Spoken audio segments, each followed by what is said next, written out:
안녕하세요. 이제 오늘이 제9주 마지막 세 번째 시간입니다. 이번 주는 지난 2시간 동안 계속해서 여러 물체 운동을 공부하고 있는데 이제 확장했어요. 한 물체 하다가 여러 물체로 더 복잡해져서 우리 선운동량과 질량 중심을 도입했습니다. 그리고 지난 시간에 끝날 때쯤 우리 선운동량 보존 법칙이 적용되는 대표적인 문제로 무엇이 있다고 그랬냐면 충돌 문제가 있다고 그랬어요. 그래서 이번 시간에는 충돌 문제를 공부하겠습니다. 충돌 문제 하면은 생각나는 게 뭐가 있습니까? 충돌 문제 하면 당구공이 생각납니다. 당구공이 꽝 부딪히면 이게 충돌 문제의 대표적인 예다라고 할 수가 있겠어요. 그래서 그런 것이 충돌 문제인데, 그러면 물리 시간에 왜 충돌 문제를 이렇게 열심히 배우겠습니까? 물리 시간에 충돌 문제 많이 배워요. 그래서 충돌은 우리 지난 시간에도 얘기했지만 탄성 충돌, 비탄성 충돌, 완전 비탄성 충돌 이렇게 나누고 뭐 어쩌고 하고 이거 할 때는 선운동량 보존 법칙이 항상 적용이 되고, 그 다음에 운동 에너지가 보존되느냐 아니냐에 따라서 탄성 충돌과 비탄성 충돌로 나눈다고 그랬죠. 그러면 물리에서 이 충돌 문제를 열심히 배우는 이유가 무엇이겠습니까? 우리 주위에는 탄성 충돌이나 비탄성 충돌을 적용할 수 있는 문제가 많기 때문입니까? 아닙니까? 아닐 것 같아요. 네, 우리 전에 도르래 문제나 빗면 문제를 왜 다루느냐? 그것이 바로 물리를 자연현상에 적용하는 기본적인 방법을 이해하는 데 도움이 된다고 했죠. 충돌 문제도 사실은 마찬가지입니다. 물리가 당구공 충돌하는 걸 열심히 배우기 위해서 그 충돌 문제를 배우는 것은 사실 아니죠. 충돌 문제를 잘 알려주는 좋은 예가 당구 게임이라고 할 수는 있습니다. 근데 물론 우리 주위에 많은 현상이 충돌 문제로 설명할 수 있는 그런 것들이 있지만, 여러 물체가 아니라 여러 물체가 서로 상호작용하면서 움직이는 그런 여러 물체의 개의 문제를 다룰 때는 중요한 것이 뭐였냐면, 거기에 만약에 그 여러 물체가 외력이 작용하지 않으면 선운동량 보존을 이용해서 문제를 간단히 기술할 수가 있고, 만약에 외력이 작용하면 첫 번째로 무엇을 보냐면 여러 물체가 한꺼번에 움직이는 운동. 그 운동은 마치 어떤 운동과 같으냐 하면 여러 물체의 모든 질량이 다 어디에 모여 있다고 생각하면 좋아요? 질량 중심에 모여 있으면서 외력의 합을 받고 움직이는 것과 같은 운동을 한다고 했죠. 자, 이런 것을 이해하는데 우리 충돌 문제가 굉장히 중요한 역할을 합니다. 그리고 사실은 이 충돌 문제가 진짜로 중요한 역할을 하는 것은 미시 세계를 연구할 때예요. 우리 신문에 그런 이야기 가끔 나는 거 봤어요. 스위스에 있는 선이라고 하는 거대 입자가속기 센터에서 충돌 실험을 하는데, 그 충돌 실험에서는 우리 무엇을 알기 위해서 하냐면 물체의 가장 기본이 되는 기본 입자의 구조가 또 어떻게 생겼는가 하는 것을 알아보기 위해서 이런 것을 하죠. 이런 미시 세계를 볼 때는 우리 거시 세계를 보는 것과는 조금 다른 방법으로 봅니다. 거시 세계에서는 어떻게 보냐면 빛을 대상 물체에 쪼여가지고 그 쪼여준 빛이 대상 물체에서 반사돼서 내 눈에 들어오는 것을 보고 하죠. 그래서 빛을 쪼여주면 대상 물체가 빛 쪼여줬다고 움직이지 않습니다. 가만히 있고 그 빛이 우리 눈에 다시 들어오면 물체가 거기 있구나 하는 것을 보는 것이죠. 그런데 미시세계에서는 어떠냐면 미시세계에 있는 입자들의 규모는 우리가 쪼여주는 빛의 규모나 마찬가지입니다. 그래서 미시세계에 있는 전자나 양성자나 중성자나 이런 데다 빛을 쪼여주면 어떻게 되느냐, 또는 다른 걸 쪼여줍니다. 꼭 빛만 쪼여주는 게 아니라 다른 양성자나 다른 중성자를 쪼여주면 어떻게 되느냐, 반사돼서 우리 눈으로 돌아오는 것이 아니라 그대로 충돌해가지고 저쪽으로 가버려요. 그러면 저쪽으로 가버리면 반대편에다가, 우리 쪽이 아니라 그 반대편에다가 스크린을 놓고서 그 스크린에 어떻게 부딪히는가 하는 것을 측정해서 그걸 가지고 알아내는데, 이때 바로 우리가 지난 시간에 배운 충돌 문제 이야기를 합니다. 충돌 문제는 어떤 것이 충돌 문제였냐면, 충돌 전에는 두 물체 또는 여러 물체의 힘이 작용하지 않아서 등속도 운동을 한다고 그랬죠. 등속도 운동을 하면 각 물체의 속도가 변합니까? 안 변합니까? 안 변합니다. 각 물체의 운동량이 변합니까? 안 변합니까? 안 변하죠. 그래서 일정한 선운동량으로 와요. 그래서 그 충돌하기 전까지는 그 각 물체의 상태가 안 변하니까 걱정할 필요가 없어요. 아주 관찰하는 게 간단합니다. 그 다음에 충돌한 뒤에 나갈 때도 마찬가지로 일정한 선운동량으로 나가기 때문에 그 관찰하는데도 전혀 문제가 없습니다. 관찰하기 쉬워요. 사실은 어려운 데가 언제냐면 충돌을 할 때입니다. 충돌할 때는 꽝꽝꽝 하는 일이 벌어지는데 그 충돌하는 시간 간격이 짧습니까? 깁니까? 짧아요. 갑자기 바바바방 일어납니다. 그 다음에 그때 어떤 힘이 작용하는지 우리 잘 압니까? 모릅니까? 알기도 어려워요. 그렇지만 충돌 문제의 특징은 뭐냐면 거기서 충돌하는 과정에서 어떤 일이 어떻게 일어나는지를 세세하게 알지 않더라도 충돌 전의 인포메이션과 충돌 후의 인포메이션만 가지고 그 안에서 어떤 일이 벌어지는지 또는 충돌하는 물체들의 성질이 무엇인지를 우리가 알 수 있다라고 하는 것입니다. 이게 이제 우리 여러 물체 운동에서 우리 충돌 문제가 차지하는 중요성이다라고 이야기할 수가 있겠어요. 그래서 우리 충돌 문제는 특별히 어떤 문제냐면 두 물체가 이루어진 개입니다. 그래서 두 물체가 등속도 운동을 하면서 오다가 또는 일정한 선운동량으로 오다가 충돌한 뒤에 또 다시 일정한 선운동량으로 갖고 나가는 그런 문제를 충돌 문제라고 하겠어요. 그래서 이 충돌 문제를 가장 간단한 경우부터 몇 가지를 이번 시간에 한번 돌아보도록 하겠습니다. 그러면 가장 간단한 경우라고 하면 어떤 경우가 되냐면 1차원 탄성 충돌이 있겠어요. 1차원 탄성 충돌이란 1차원 운동은 어때요? 두 물체가 어디서만 움직이는 운동이겠어요? 네, 선 위에서만 움직이는 운동이 되겠어요. 그래서 1차원 탄성 충돌에서 주어진 것은 두 물체의 질량 M1과 M2가 주어지고 두 물체의 처음 속도 V1과 V2가 주어지는데 이때 1차원 운동에서는 속도가 벡터지만 1차원 운동할 때는 숫자 몇 개만 가지면 돼요? 숫자 하나만 가지면 됩니다. 하나만. 그래서 그 숫자의 부호가 움직이는 속도의 방향을 표시한다라고 생각할 수가 있겠어요. 그러면 우리 구하는 건 뭐냐면 물체의 나중 속도 두 개를 구하는 게 되겠어요. 그래서 V1'과 V2'이 우리가 구하는 목표입니다. 숫자 두 개만 구하면 되겠어요. 그러면 식이 몇 개 필요하겠습니까? 식이 두 개만 있으면 되겠어요. 그래서 우리 충돌 전에 여기에 M1과 M2가 있는데 자 이렇게 움직인다고 하자. 일반적으로 이렇게 움직인다고 하자. 오른쪽을 플러스 방향으로 정하도록 하겠어요. 오른쪽을 플러스 방향. 자 그러면 일반적으로 V1, V2 하면 이게 만약에 쓰면 이쪽으로 가는데 여기서 이렇게 그려놓은 것처럼 만약에 V2가 더 크고 V1이 더 작으면 생전 충돌하겠어요? 안 하겠어요? 이놈이 더 크면 충돌 안 하겠죠. 네, 그래서 이놈이 좀 작아야 되겠어요. 좀 더 크면 나중에 충돌하겠어요. 이렇게 충돌한 다음에 어떻게 돼요? 그 다음에 충돌한 다음에는 어떻게 가냐면 물론 방향이 바뀔 수도 있어요. 방향 바뀌면 염수가 나오겠죠. 그래서 이놈이 더 빨리 가고 이놈이 더 빨리 가지 않으면 좀 곤란하겠어요. 자, 이놈이 좀 늦게 가는 그렇게 해서 충돌 후가 되는데 이게 바로 1차원 충돌이다라고 이야기할 수가 있겠어요. 이 1차원 충돌에서 탄성 충돌이라고 하면 이건 어떤 조건을 만족한다는 것입니까? 탄성 충돌하면 네, 운동 에너지가 충돌 전과 충돌 후에 같다고 하는 것을 적용하는 게 되겠어요. 그래서 적용할 법칙은 뭐냐면 충돌 문제는 선운동량 보존은 항상 성립하는 것이고 그 다음에 운동 에너지 보존. 그래서 식이 두 개 나오니까 우리 바로 V1'과 V2'을 구할 수 있다고 하는 것을 우리 금방 알 수가 있겠어요. 그러면 그거 금방 쉽게 될 것 같아요? 쉽지 않게 될 것 같아요?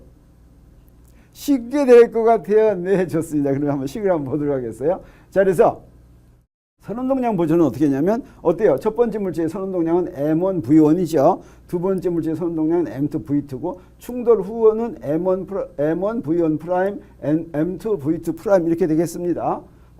근데 운동 에너지 보존은 어떻게 하냐면 2분의 M1 V1 제곱 더하기 2분의 M2 V2 제곱는 equal to 2분의 M1 V1 프라임 제곱 더하기 2분의 M2 V2 프라임 제곱 이렇게 되는데 자 여기서 V1 프라임하고 V2 프라임을 풀려면 이 두 개를 어떻게 해야지 돼요? 이 두 개를 어떻게 풀어야 되냐면 연립으로 풀어야 되죠. 연립. 그래서 모르는 거 두 개 있고 식이 두 개 있으면 연립으로 풀 수가 있는데 하나는 1차 방정식이고 하나는 2차 방정식이죠. 이거 좀 쉽게 됩니까? 안 됩니까? 이거 그냥 막 하려고 하면 특히 시험 볼 때 이런 문제 나오면 당황하면 영 안 풀립니다. 자, 내가 이거 문제를 푸는 아주 비결을 가르쳐 주겠어요. 지금 내가 하는 거대로 따라서 하면 금방 쉽게 된다. 그래서 1차원 탄성 충돌의 경우에는 두 식이 1차 방정식과 2차 방정식이 나와서 굉장히 문제풀이가 어려워질 것 같은데 이렇게만 하면 쉽게 푼다. 이렇게만 하면 이걸 잘 외워두세요. 어떻게 하냐면 좌변은 첫 번째 물체, 우변은 두 번째 물체에 대한 항으로 이항을 하면 문제가 쉽게 풀립니다. 그 얘기는 무슨 얘기냐? 이건 어때요? 여기 좌변은 지금 이건 어떻게 정리가 되어 있냐면 좌변은 충돌 전, 우변은 충돌 후죠. 그래서 두 물체가 여기 다 들어와 있어요. 근데 이렇게 이걸 갖다가 이항을 어떻게 하냐면 좌변은 전부 다 M1에 대한 거, 우변은 전부 다 M2에 대한 것으로 이항을 한다라고 하는 거예요. 그래서 요 놈은 어디로 보내요? 우변으로 보내요. 그 다음에 M1 요 놈은 어디로 보내요? 앞으로 보내요. 이렇게 보낸다라고 하는 것입니다. 그러면 1식과 2식이 어떻게 변하는지 보겠어요. 그 다음에 이렇게 이항만 하면 금방 잘 풀릴 것 같은 생각이 듭니까? 안 듭니까? 네, 아직은 잘 모르겠어요. 자, 눈으로 보면 우리 이제 금방 알 수가 있어요. 자, 1항을 이동을 할 것 같으면 어떻게 하냐면 M1이니까 M1이 갔으니까 이렇게 뽑을 수가 있어요. 그래서 M1 하면 V1 마이너스 V1 프라임, 그 다음에 M2 하면 V2 마이너스 V 프라임 이렇게 뽑을 수가 있어요. 그래서 이건 첫 번째 물체, 이건 두 번째 물체, 이렇게 해서 이걸 3식이라고 하겠어요.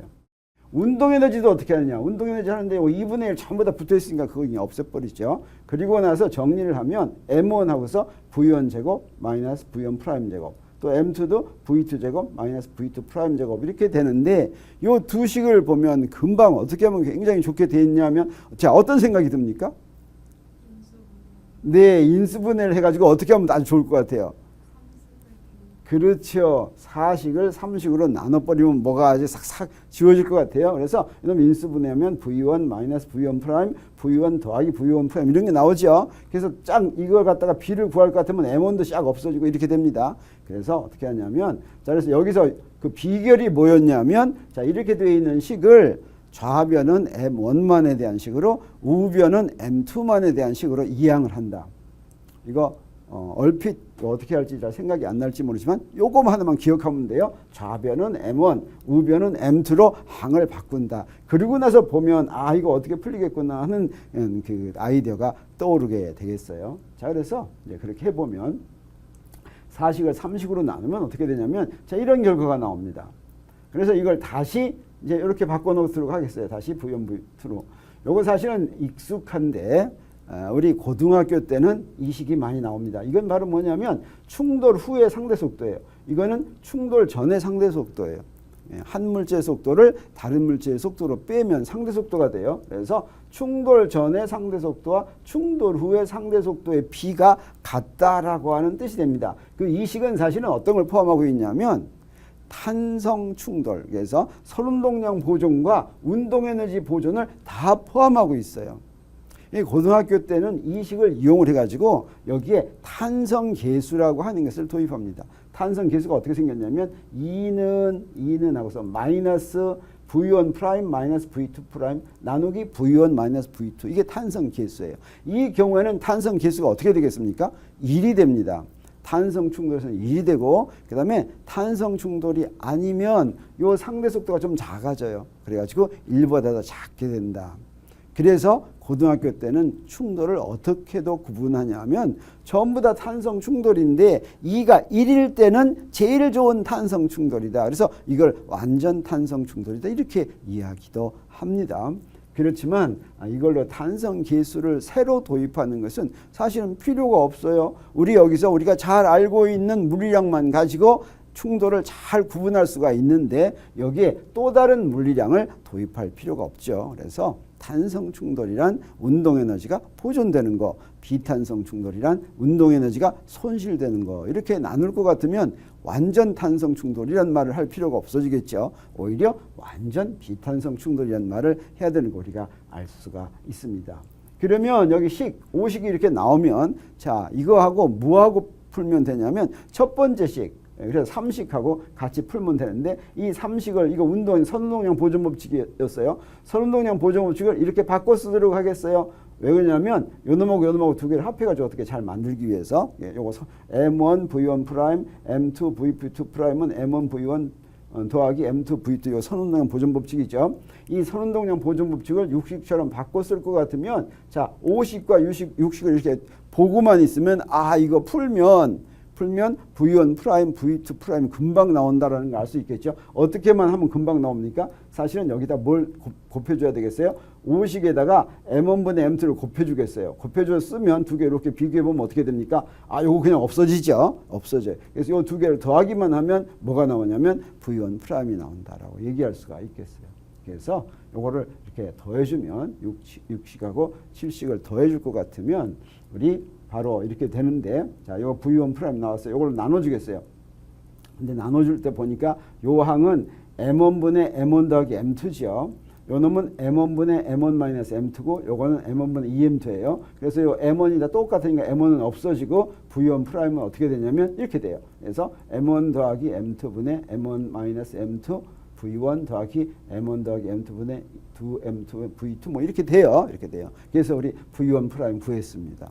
그러면 V1 프라임 구했으면 V2 프라임 어떻게 구하면 되겠어요? 아, 우리 처음에 한번 구했던 식 있죠. V만에 대한 식, 상대 속도에 관한 식, 거기다 대입하면 되겠어요. 거기다 이걸 대입하면 V2 프라임이 이제 바로 나오죠. 그래서 이 8식을 이게 아까 상대 속도에 관한 식에 대입하면 뭐가 나오냐면 V2 프라임이 나왔어요. 그래서 이건 V1 프라임, 이건 V2 프라임인데 이 식의 모양을 가만히 보세요. 바로 어떤 모양으로 돼 있어요? 뭔가 대칭으로 돼 있죠. 대칭. 근데 여기 부호만 조금 다르죠. 부호만 그렇지만 어때요? 여기에 있던 건 여기로 갔고 여기에 있던 건 여기로 갔고 그래서 아주 그럴듯하다. 그래서 1차원 탄성 충돌 문제를 제대로 풀었구나 하는 느낌을 우리가 가질 수가 있습니다. 근데 어떤 문제가 이렇게 문자로 이렇게 표시됐으면 결과가 문자로 표시됐으면 이 식이 맞는지 틀리는지 확인하는 방법이 어떤 방법이 있다고 그랬어요? 우리 전에 경사면 문제나 도르래 문제 할 때 한번 했었는데 어떤 방법이 있어요? 무슨 방법? 그때 결석하셨군요. 네, 어떤 방법이 있어요? 자, 다시 한번 풀어봐요. 어디다 대입해 볼까요?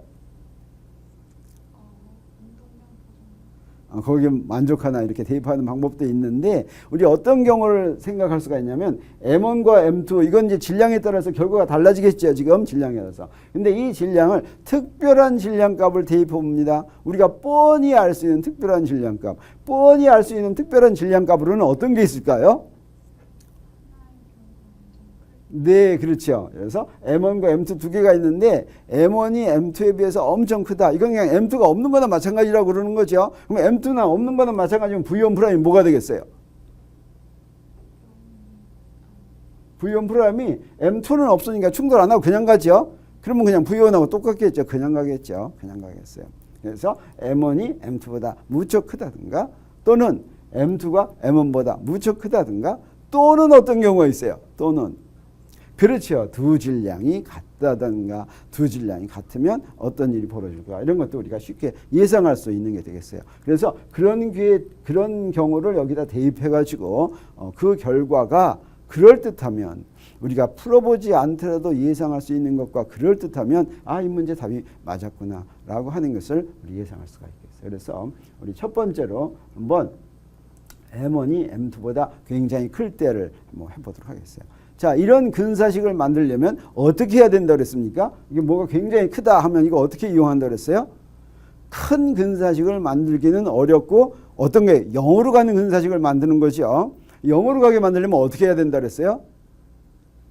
네, 큰 걸로 나눠주면 된다 그랬죠. 네, 큰 걸로 나눠주면 굉장히 큰 걸로 나눠주면 0이 되죠. 그래서 나온 식의 분자와 분모를 M1으로 나눠주면 되겠어요. 그래서 자 여기 자 V1 프라임하고 V2 프라임 아까 구한 거 있어요. 이놈을 어떻게 하냐면 분자와 분모를 M1으로 나누는데 나눈 결과를 간단히 표시하기 위해서 나눈 M1분의 M2를 델타라고 쓰겠어요. 이 델타는 이제 어디로 가는 거예요? 델타는 뭐가 되는 거예요? 이제 이거 0으로 가게 되겠죠. 그래서 델타로 쓰면 자 M1으로 나눠주겠어요. 그럼 어떻게 되냐면 이렇게 나눠주니까 M1 나눠주면 1이고 요건 뭐예요? M1분의 M2가 되겠어요. 델타가 되겠어요. 그래서 1 마이너스 델타 더하기 1 플러스 델타는 뭐 이런 식으로 되겠어요. 자 그렇죠. 자 그러면 이 델타가 0으로 가면 어떻게 되나 봤더니 요 델타가 0으로 가면 여기 V1 그대로 있어요. 요 델타가 0으로 가면 이거 없어져 버리죠. 그래서 V1 프라임은 V1이 된다라고 알 수가 있겠어요. 그러면 V2 프라임도 똑같이 하면 어떻게 되냐면 V2 프라임도 요 놈은 어떻게 돼? 0으로 가니까 2배네요. 요 놈은 0으로 가니까 1이 되네요. 그래서 이렇게 됐어요. 자, 이게 무슨 뜻일까? 자, M1이 M2에 비해서 엄청 크면 V1 프라임은 M2하고 개의치 않고 그대로 간다. 이건 뭐 그럴듯하죠. 그러면 두 번째 건 어떻게 될까? 두 번째 건 어떻게 되겠어요? 자, 저기서 어떤 놈이 엄청 큰 놈이 와요. 지금 트럭이 막 나한테 와요. 그럼 내가 어쩌겠어요? 뒤로 어때요? 도망가지요. 도망가 보세요. 자, 그런데 요 V2는 근데 요 V1 있으면 요거 어때요? 내가 V1을 저기에 큰 게 오게 있으면 요 도망갈 때 똑같은 속도로 도망가면 곤란하죠? 2배 속도로 도망가는. 그럴듯해요, 안 그럴듯해요? 네, 엄청 그럴듯합니다. 만약에 두 번째 물체는 원래는 움직이지 않았다면 두 번째 물체가 원래 움직이지 않는 게 무슨 좌표계예요? 실험실 좌표계라고 그랬죠. 사실은 두 물체의 운동은 어떤 좌표계에서 보느냐에 따라서 한 물체의 운동은 항상 0인 좌표계를 항상 만들 수 있어요. 충돌 전에 한 물체는 속도가 0인 좌표계 항상 만들 수 있는데 그 좌표계를 우리 실험실 좌표계라고 한다고 그랬죠. 그러면 실험실 좌표계에서 이거 본다면 자 표적은 처음엔 전기에 있었으면 굉장히 큰 놈이 오면 이 표적은 굉장히 큰 놈이 오는 속도의 2배의 속도로 뒤로 이제 물러간다라고 하는 것을 우리 알 수가 있겠어요. 자, 그러면 M2가 이번에는 굉장히 크면 어떻게 될까? M2가. 똑같은 방법으로 하면 되겠어요. M2가 굉장히 크면 이번엔 무엇으로 나눠줍니까? M2로 나눠줘야 되겠죠. 그래서 M2로 똑같은 걸 M2로 나눠주면 이번에 이제 델타를 M2분의 N1이라고 하겠어요. 그러면 어떻게 되냐면 V1 프라임은 이렇게 됩니다. 이렇게 됐어요. 여기까지 맞는데 이 델타가 0으로 가면 마이너스 V1 되고 요 델타가 0으로 가면 2V2가 됐어요. 요거 됐어요. 근데 요거 잘못 쓴 거예요. 요거 잊어버리세요. 요거 뭐가 잘못됐어요. 요거 넘는 거고 마이너스 V1 더하기 2V2 이렇게 되겠어요. 그 다음에 V2 프라임은 이제 아까 똑같이 V2 하는데 그래서 두 번째 물체가 굉장히 크니까 V2 그대로 간다. 이거 알 수가 있겠죠. 그대로 간다. 그 다음에 요 놈은 어때요? 요 놈은 그거의 2배의 속도로 멀어져 간다라고 하는 똑같은 대칭적인 이런 결과가 나왔습니다. 그래서 우리 이 답이 아마 그럴듯하구나 하는 것을 우리가 예상할 수가 있겠어요. 자, 마지막으로 두 질량이 같은 경우에는 어떻게 되는가 한번 보도록 하겠어요. 그래서 M1과 M2가 같아서 두 개 다 M이라고 놓으면 우리 이 식에서 두 개의 식에서 어때요? M1과 M2를 전부 어때요? M을 대입해 주면 되겠죠. M 대입해 주면. 그럼 결과 아주 쉬워요. 이게 전부 M이면 이거 뭐가 됐어요? 여기다 M 대입하면 이거 뭐가 됐어요? 0 됐어요. 요거 M 다 대입하면 요거 뭐가 돼요? 1 되죠. 1 되죠. 그래서 뭐가 되냐면 V1 프라임은 뭐와 같아요? V2와 같아요. 이 경우는 어때요? 요거 1 되니까 V1이고 요거 뭐 돼요? 0이죠. 그래서 여기 M1과 M2가 같으면 뭐가 되냐면 V1 프라임은 V2가 되고 V2 프라임 V1이 되는 거예요. 이건 무슨 말이에요? 첫 번째 물체의 나중 속도는 두 번째 물체의 처음 속도와 같고 그 다음에 두 번째 물체의 나중 속도는 첫 번째 물체의 처음 속도와 같다. 이게 무슨 얘기예요? 충돌하고 나니까 속도가 교환되더라라고 하는 얘기입니다. 그래서 질량이 같은 두 물체가 어떻게 하면 탄성 충돌하면 속도 교환이 일어난다라고 하는 것은 아주 유명한 결과입니다. 우리 이런 거 주위에서 경험한 적 있습니까? 경험한 적 있어요? 없습니까? 네, 어떤 경우가 있겠어요? 만약에 어떤 사람이 나하고 비슷한 체구가 나하고 질량이 같은 사람이 저기서 막 뛰어오다가 나하고 꽉 부딪혔어요. 그럼 어떻게 되겠어요? 그 사람은 여기서 쓰고 나니 가겠죠? 가겠어요. 그런 일이 벌어지겠어요. 사실은 우리 당구 같은 거 쳐봤어요? 안 쳐봤어요? 쳐봤어요? 네, 당구 치면 당구는 하얀 공을 쳐요? 빨간 공을 쳐요? 모르겠어요?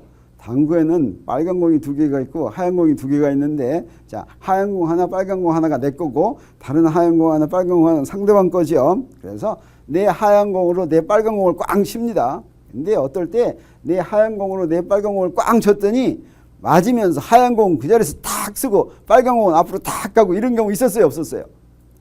없었어요. 네, 정면 충돌하면 이렇게 됩니다. 그래서 이 속도 교환은 언제 일어나냐면 1차원 탄성 충돌일 때. 근데 우리 사실은 두 당구공이 비스듬히 움직이면 직선으로 가는 게 아니라 비스듬히 가죠. 이때는 속도 교환이 일어나지 않습니다. 이때는. 근데 정면으로 충돌하면, 아주 정면으로 충돌하면, 직선 운동을 하면 그때는 속도 교환이 일어난다라고 할 수가 있겠어요. 그리고 혹시 그런 거 생각나는지 모르겠어요. 여기에 줄에 여기 이런 이 둥그런 공 같은 게 이렇게 달려 있는데, 금속구나 뭐 이런 게 달려 있어요. 이게 줄에 여러 개가 달려 있는데 그 중에 하나를 들었다가 탁 놓을 것 같으면 저쪽에서 하나만 저로 탁 가는 그런 거 본 적 있어요, 없어요? 네, 그때 바로 속도 교환이 또르륵 일어나는 겁니다. 속도 교환이 일어나서 속도 교환이 일어나는 조건이 뭐예요? 속도 교환이 일어나는 조건은 첫 번째 어떤 충돌을 할 것?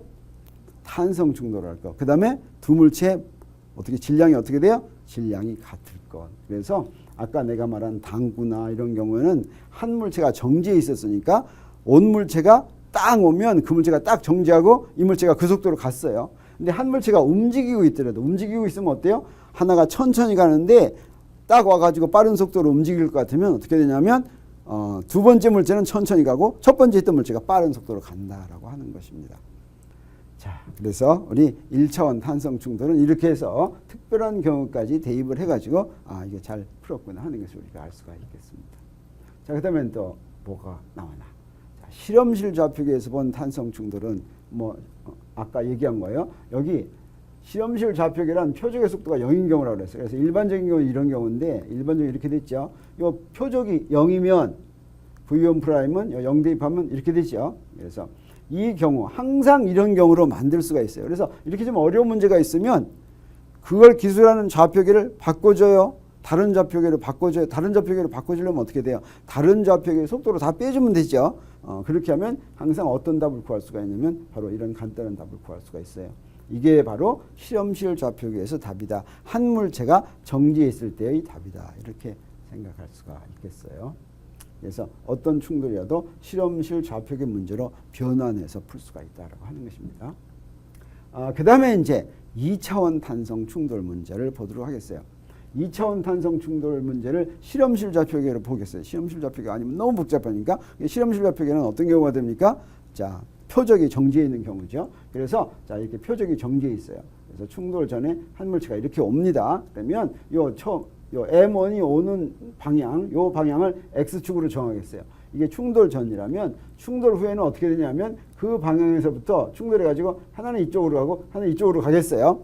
그러면 이때 이 충돌 후의 정보는 요놈의 속도하고 요놈의 속도인데, 요놈의 속도하고 요놈의 속도는 이 속도의 크기, 속력과 여기서부터 요 각, 요 두 개가 주어지면 결정이 됩니다. 그래서 충돌 후의 정보는 몇 개가 필요하냐면 요놈의 속력과 각하니까 전부 해서 몇 개 필요해요? 4개가 필요하다라고 얘기할 수가 있겠어요. 그래서 이 물체 풀 때는 어떻게 하냐면 이 물체는 탄성 충돌이라고 그랬으니까 우리가 적용할 수 있는 법칙이 선운동량 보존 법칙과 운동에너지 보존 법칙 2개가 있죠. 근데 선운동량 보존 법칙은 여기서 몇 개가 되냐면, 식이 몇 개가 되냐면 운동량은 벡터니까 벡터는 성분별로 성립하죠. 그래서 일반적으로 선운동량 보존 법칙은 X성분이 보존하고 Y성분이 보존하고 Z성분이 보존하니까 3개의 식이 되는데, 이런 충돌 문제에서는 운동이 꼭 어떻게 일어나냐면 한 평면에서만 일어납니다. 그 얘기는 뭐냐면 여기서 충돌이 이렇게 일어나면 이놈이 일로 갔다 그러면 원래의 방향과 요 놈이 결정하는 면이 있죠. 그 면에 요게 반드시 있다고 하는 겁니다. 반드시. 요 놈이 이렇게 앞으로 나오면 그 면에 안 있는 거예요. 지금 요 면에, 요 두 번째 물체가 요 면에 있지 않고 앞으로 이렇게 튀어나오면 그 면에 있는 게 아니죠. 근데 면에 있지 않도록 될 수가 있어요, 없어요? 이건 운동량 보존에 의해서 안 된 얘기 튀어나오면 원래는 튀어나오는 방향에 운동량이 없었죠. 그게 튀어나올 수가 없어요. 그래서 반드시 한 면에서만 일어나니까 요놈의 운동량은 성분이 몇 개로 기술이 되냐면 2개로 기술이 되겠어요. 그래서 선운동량 보존 법칙은 자, 이쪽 방향을 X축 방향, 여기에 수직인 방향을 Y축 방향 하면 식이 몇 개 나오냐면 2개만 나옵니다. 그래서 선운동량이 2개가 나오는데 X축 방향의 성분은 요거 충돌 저는 요거 하나밖에 없으니까 M1V1은 M1V1 프라임 코사인 파이 1 이쪽 방향, 그다음에 M1V2 코사인 파이 2 이렇게 자, 이 X축 방향은 요 방향이죠. 요 방향 2개 더한 거 나왔어요. 요거 하나 나오고 그다음에 Y축 방향 성분은 어때요? 여기서는 Y축 방향 성분이 없으니까 0이죠. 그래서 요건 위쪽 방향하고 요거 아래쪽 방향 요건 사인 파이가 되겠어요. 사인 파이가 돼서 둘이 상쇄되는 이런 2개의 식만이 나온다라고 하는 겁니다. 그리고 나서 운동 에너지 보존은 식 하나가 나오겠어요. 식 3개가 되겠어요. 근데 식은 3개인데 우리 아까 구해야 되는 게 몇 개라고 그랬어요? 4개라고 그랬죠. 4개. 그래서 이거 풀 수가 있어요, 없어요? 지금 풀 수가 없어요. 그래서 이때는 어떻게 해야 되느냐? 이때는 정보가 하나 더 필요합니다. 이 정보란 사실은 뭐냐면 이게 당구공이라고 한다면 아까 어때요? 당구공이 완전히 정면 충돌하면 직선 운동한다고 그랬죠? 약간 옆에 충돌하면 어떻게 되겠어요? 삐껴나겠죠? 아주 많이 옆에 하면 더 많이 삐껴나가겠죠? 그래서 더 얼마나 더 많이 삐껴나가는가 하는 것은 이 각 하나가 주어져야 되겠어요. 이 각 하나가 주어지면 그러면 그때야 비로소 문제가 풀려요. 당구 게임이 사실은 재미있는 게 뭐냐면 항상 선운동량 보존 법칙과 운동에너지 보존 법칙으로 다 정해져 버리면 빤하죠. 빤한데 여기에 2개 어디에 부딪히냐에 따라서 선운동량 보존할 수 있는 선운동량 보존 법칙이 굉장히 많이 있어요. 이 파이 원값에 대해서 선운동량 다 다르단 말이에요. 그래서 경우의 수가 굉장히 많기 때문에 당구 게임이 재미있는 게 됩니다. 그걸 잘 맞출 수 있는 이런 게 재미있는 게 된다라고 얘기할 수가 있겠어요. 그래서 두 물체의 탄성 충돌은 항상 같은 평면 위에서만 일어나서 충돌 후에 정보가 4개면 된다라고 하는 뜻이 되겠어요. 그래서 정형화식은 3개인데 부활 미지수는 이렇게 4개가 돼가지고 2차원 탄성 충돌 문제가 풀리기 위해서는 정보가 하나 더 필요하다. 문제 보면 정보가 하나 더 주어져야 되겠어요. 그거 안 주어지고 문제 풀려고 하면 풀 수가 없다라고 하는 겁니다. 그 다음에 2차원 완전 비탄성 충돌. 완전 비탄성 충돌은 어떤 경우라고 그랬어요? 충돌 후에 어떻게 되는 경우? 두 물체가 합쳐져서 하나로 가는 거죠. 그때는 뭐 하나만 필요하겠어요? 요거의 속도, 충돌 후의 속도 요거 하나만 필요하겠어요? 그래서 그때는 더 많은 정보가 필요 없더라도 문제가 완전 비탄성 충돌에서는 그냥 선운동량 보존 하나면 문제가 풀린다라고 얘기할 수가 있겠어요. 자, 그러면 우리 문제를 한번 풀어보도록 하겠습니다. 교과서 8장의 7번 문제 1차원 탄성 충돌 문제를 한번 진짜 문제 한번 풀어보도록 하죠. 그래서 N1이 요건 중성자를 얘기하는 거예요. 우리 지난 시간에 토륨 원자핵 해가지고 위에 질량수가 있다고 그랬죠. 원자핵 속에 들어있는 양성자와 중성자의 수를 질량수라고 했는데 이건 양성자 하나예요. 중성자 하나. 그래서 질량수가 1이에요. 그래서 중성자 하나가 이건 탄소인데 이 탄소는 어떤 거냐면 양성자가 6개, 중성자가 6개 있는 이거 카본 12라고 하는 거예요. 카본 12의 속력 부위로 정면 충돌한다. 정면 충돌한다라고 하는 건 이거 어떤 충돌이라는 걸 얘기해 주는 걸까요?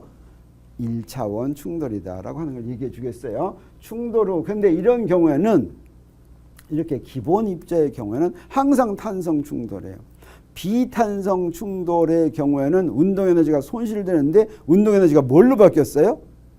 열에너지로 바뀌었죠. 열에너지란 어떤 거라고 그랬어요? 무수히 많은 구성입자들이 무질서하게 움직이는 게 열에너지라고 그랬죠. 근데 이런 원자핵은 어때요? 거기 입자 몇 개 안 되죠. 이 입자 몇 개 안 되는 놈이 양자역학의 지배하에서 움직입니다. 이거 마음대로 움직일 수가 없어요.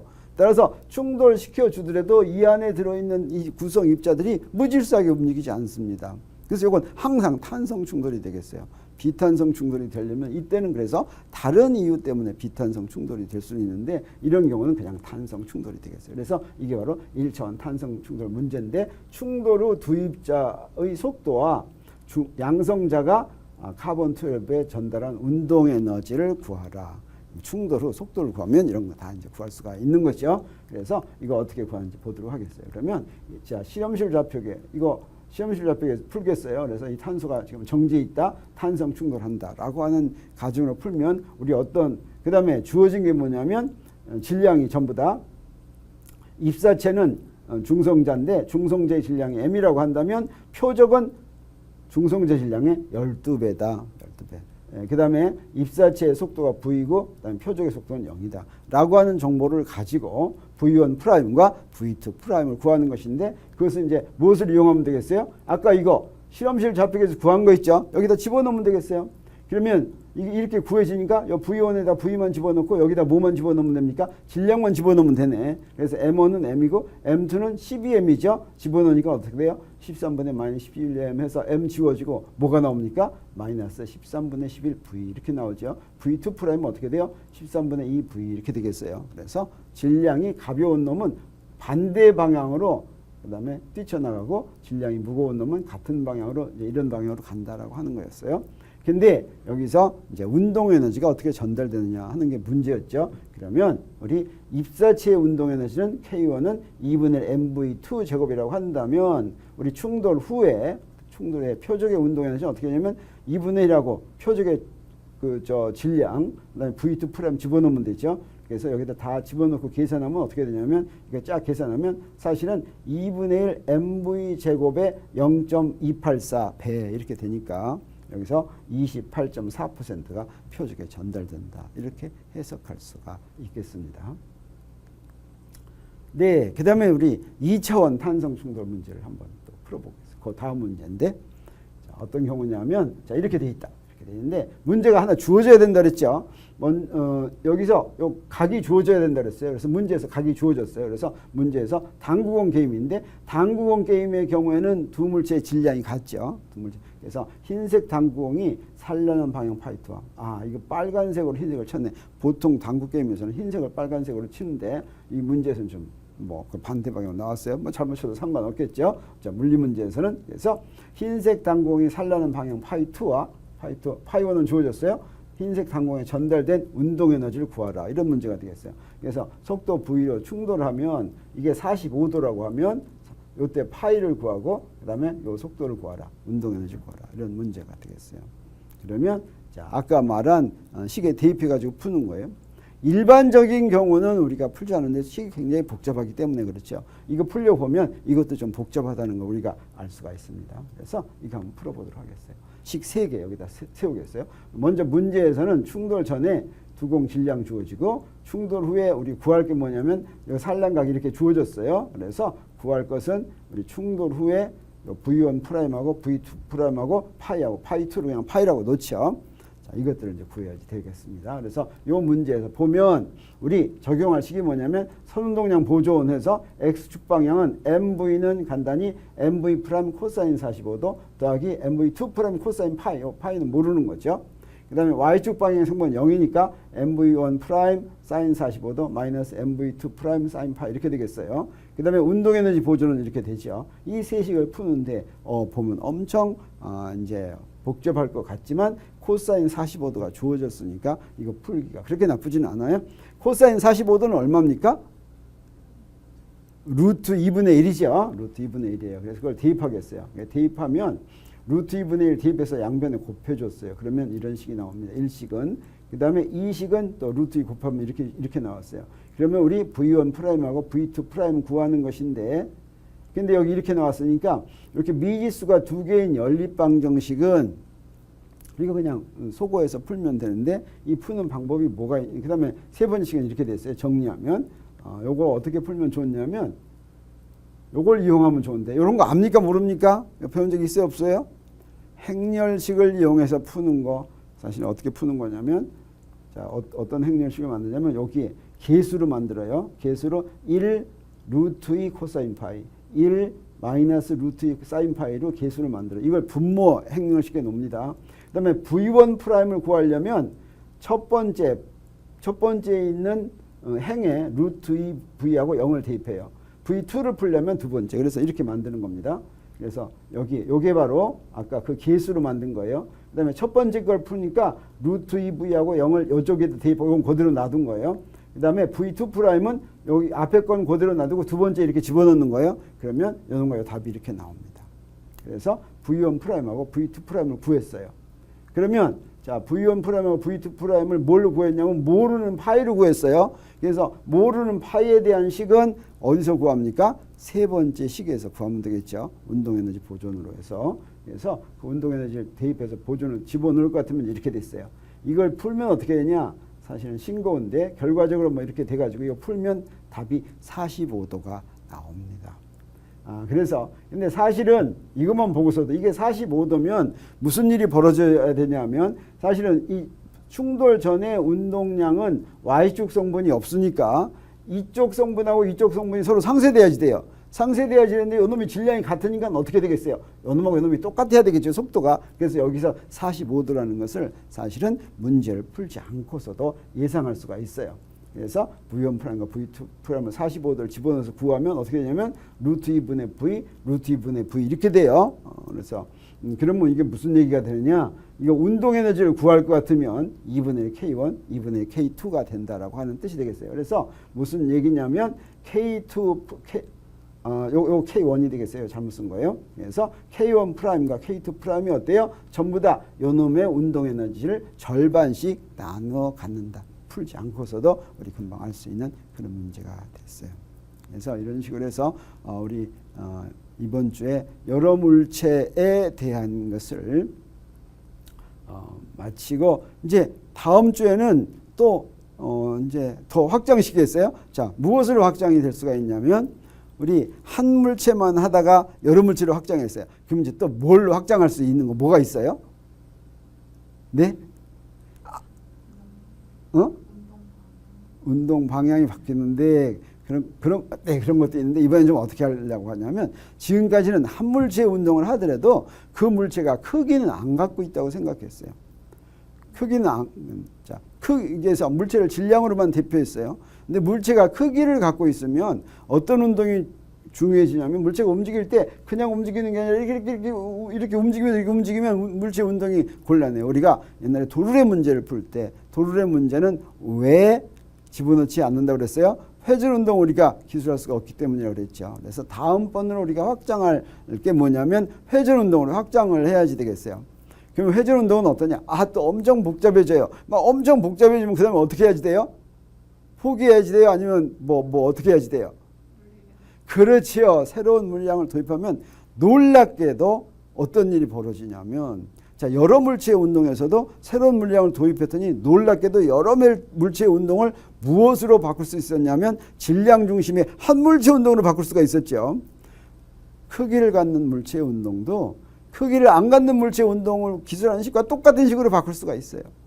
그래서 옛날 한 물체가 1차원 직선 운동하는 물체의 식 하나만 알면은 아주 복잡한 게 새로운 물량을 도입하면 옛날 그걸로 다 돌아간다라고 하는 것을 알 수 있습니다. 그래서 다음 시간은 크기를 갖는 물체를 다루기 위해서 크기를 갖는 물체를 본격적으로 다루는 것은 그 다음 주에 하고 다음 주에는 먼저 회전 운동을 어떻게 기술하는가 하는 것을 이제 먼저 좀 공부하도록 하겠습니다. 그래서 이번 주에 이 시간에 공부한 거 정리를 하면 먼저 1차원 탄성 충돌 문제에서 충돌 후 두 물체의 속도는 선운동량 보존과 운동에너지 보존 적용하여 구할 수 있다. 1차원 탄성 충돌이 바로 그 말이죠. 여기서 1차원 탄성 충돌은 모르는 게 두 개니까 식 두 개면 구할 수가 있어요. 그 다음에 요거 비결 1차원 탄성 충돌 식이 복잡해지만 비결은 뭐라고 그랬어요? 자, 이항하는 거라고 그랬죠. 좌변은 물체원, 우변은 물체2로 이항만 하면 그 다음에 이제 어떻게 할지 눈에 보인다 그랬어요. 그 다음에 그래서 1차원 탄성 충돌 문제 결과였더니 이렇게 됐어요. 그래가지고 우리 뭐도 해봤었냐면 질량이 같은 두 물체의 경우에는 탄성 충돌하면 속도 교환이 일어난다라고 하는 것까지 배웠죠. 그 다음에 두 물체의 탄성 충돌은 항상 같은 면에서 일어나서 2차원 충돌이 된다라고 하는 거 했고, 그 다음에 2차원 탄성 충돌에서는 구할 게 4개고 식은 3개밖에 없으니까 어때요? 정보가 하나 더 주어져야지 된다라고 하는 것입니다. 오늘 여기까지 공부했어요. 네, 수고했습니다.